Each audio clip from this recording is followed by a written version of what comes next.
امریکی صدارتی انتخابات کی گہما گہمی عروج پر ہے اور یہی قیاس آرائیاں اور تجزیے جاری ہیں کہ اگلا امریکی صدر کون ہوگا، ڈونلڈ ٹرمپ یا ہلری کلنٹن۔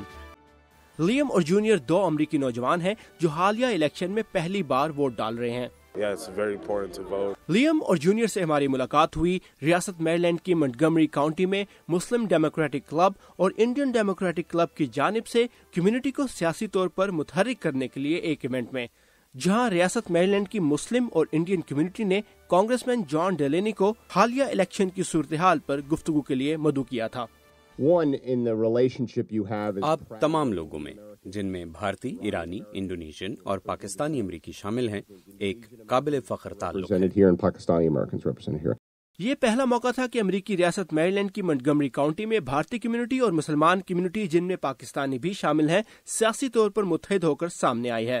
شروتی بھٹناگر ہیں جو کہ ریپرزینٹ کرتی ہیں انڈین امریکن ڈیموکریٹک کلب کو، اور حمزہ خان جو ریپرزینٹ کرتے ہیں مسلم امریکن ڈیموکریٹک کلب کو، اور یہ دونوں دلی اور لاہور اکٹھے ہیں آج یہاں میری لینڈ میں۔ شروتی یہ بتائیں کہ یہ الیکشن کتنا امپورٹنٹ ہے اور اس طرح کمیونٹیز کو ساتھ لے کر آنا کتنا امپورٹنٹ ہے، کتنا اہم ہے یہ اس الیکشن میں؟ یہ الیکشن بہت یونیک اور بہت امپورٹنٹ ہے اور بہت زیادہ ضروری ہے کہ ہم سب مل کے ایک ساتھ اکٹھے ہوں اور اس الیکشن کو سپورٹ کریں اور آ کر ووٹ کریں۔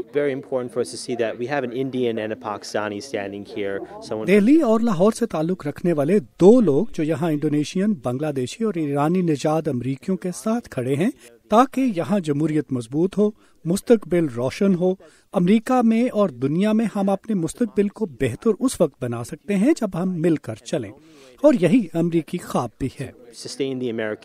So thank you so very much for all of those clubs that have come together. میرے ساتھ سید نوید ہیں جن کے گھر پر آج کانگریس مین جان ڈیلینی آئے اور انہوں نے کمیونٹی سے بات کی کہ آگے آئیں اور ووٹ کریں، اور سید نوید جو ہیں وہ انڈین امریکن ڈیموکریٹک کلب اور مسلم امریکن ڈیموکریٹک کلب دونوں کو ریپرزینٹ کرتے ہیں۔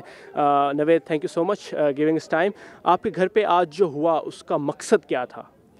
اس کا سب سے بڑا مقصد جو یہ تھا کہ جو امریکن پولیٹیکل سسٹم ہے اس میں جو ہم لوگوں کو انڈین ایشینز، جس میں میں کہوں گا ساؤتھ ایشین میں انڈین، پاکستانی سب انوالوڈ ہیں، اور مسلم کمیونٹی کو یہاں پہ ایک لیول پہ پارٹیسپیٹ کرنا بہت ضروری ہے، تاکہ یہ جو غلط فہمیاں ہیں لوگوں کے ذہن میں، جو چاہے مسلمز کے بارے میں، چاہے ایشین، ساؤتھ ایشینز کے بارے میں، وہ غلط فہمیاں دور ہوں۔ اس موقع پر کانگریس مین جان ڈیلینی نے دنیا بھر کے مسلمانوں اور خاص طور پر امریکہ میں بسنے والے مسلمانوں اور تارکین وطن کے لیے ایک پیغام دیتے ہوئے کہا، So what I want to tell them is, and to the Muslim Americans who are in this country, and as you said, this is being broadcast. امریکہ میں بسنے والے مسلمانوں کو اور دنیا بھر کے مسلمانوں کو میں یہ کہنا چاہتا ہوں کہ کسی ایک شخص کے خیالات اور الفاظ تمام امریکیوں کے جذبات کے عکاس نہیں۔